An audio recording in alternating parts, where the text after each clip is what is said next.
So after more than a decade of consolidating power, Xi Jinping isn't just the leader of China, he pretty much is the system.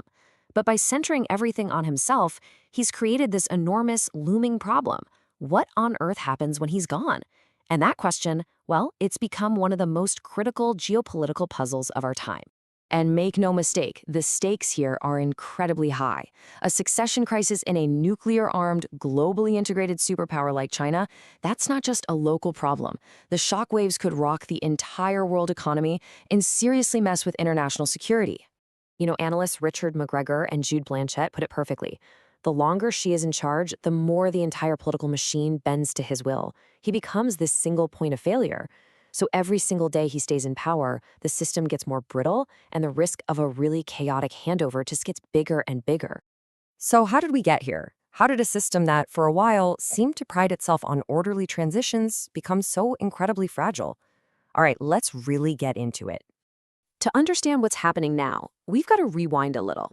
See, after the absolute chaos of the Mao era, Deng Xiaoping came in and designed a whole system of rules and norms for one specific reason: to prevent another one-man dictatorship and to make sure power changed hands predictably. And this slide right here really shows you the night and day difference. Deng's system, it was all about collective leadership, strict two-term limits, and, crucially, a designated heir apparent, so everyone knew who was next. Xi Jinping has come in and systematically torn down every single one of those guardrails. He's the chairman of everything, he's gotten rid of term limits, and most importantly, he has refused to name a successor. But here's the thing, Xi's moves aren't just some random power grab. They actually follow a pretty grim but predictable logic that's trapped authoritarian rulers all through history. It's a classic paradox of power. It's called the successor's dilemma, and it's a real catch-22. If a leader names an heir too early, that person can start building their own power base and eventually become a threat. Just look at Mao Zedong. His chosen successors, Liu Shaoqi and Lin Biao, were both purged because he got paranoid about their growing influence. So you see the bind he's in, right? It's two terrible options. By refusing to name an heir, Xi is choosing to protect his own skin right now. But he's doing it by gambling with the communist parties and the country's stability down the road. And this dilemma creates a system where loyalty to Xi isn't just about politics, it's about pure career survival. It's a high-stakes gamble for everyone around him. Okay, so elite politics in China runs on what's called a patron-client system. Basically, your career depends entirely on who your sponsor is. Over the last decade, Xi has ruthlessly purged rival networks and promoted his own guys, a group known as the Zhejiang New Army, into pretty much every single key job. And that loyalty extends all the way to the top of the military, too. And this number, wow, it really drives the point home. Research from political scientist Victor Shi shows that when a patron falls from power, their client's chances of getting promoted can tank by as much as 35%. This means the political survival of Xi's entire inner circle is tied directly to his survival. They have every reason to keep him in power, no matter what. But this creates another massive, massive question. The moment Xi is gone, what happens to this huge network of loyalists who owe him everything?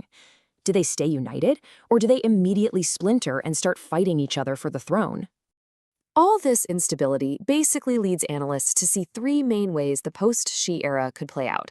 And honestly, each one of them carries some pretty serious risks.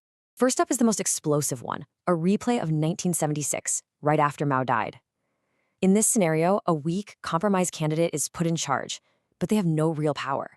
Almost right away, a coalition of stronger rivals moves in, gets rid of the new leader, and kicks off a brutal power struggle. We're talking about a hard coup, and everything would hinge on which way the military decides to jump. All right, scenario 2 is less of a bang and more of a grind to a halt. Here, no single person is strong enough to take control, so the top leadership just fractures into rival camps, leading to total political gridlock. The government becomes paralyzed, completely unable to deal with a major economic crisis, a disaster, or a military standoff. And then there's the third possibility, the hidden plan scenario. Maybe Xi isn't just winging it. He could have a secret heir already picked out, a trusted but low-profile loyalist he's grooming behind the scenes. This would keep them from becoming a target now, but it also means they'd suddenly appear on the scene with very little legitimacy of their own, making them super vulnerable to challenges. So we have these three potential futures. how do they stack up in terms of, the potential for actual real-world chaos?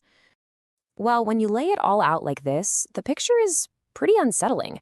A coup and purge obviously has a high risk of conflict. But a political stalemate that freezes the government during a crisis, that's also incredibly dangerous. And even the secret heir plan is no guarantee of a smooth ride. That successor's weak position could easily invite a challenge, which could push us right back toward a coup. So the key takeaway from all of this is actually pretty simple. In his drive for absolute control, Xi Jinping has torn down the system of orderly succession and traded the long-term stability of China for his own personal power. He solved his own dilemma, but he's created a much, much bigger one for everyone else.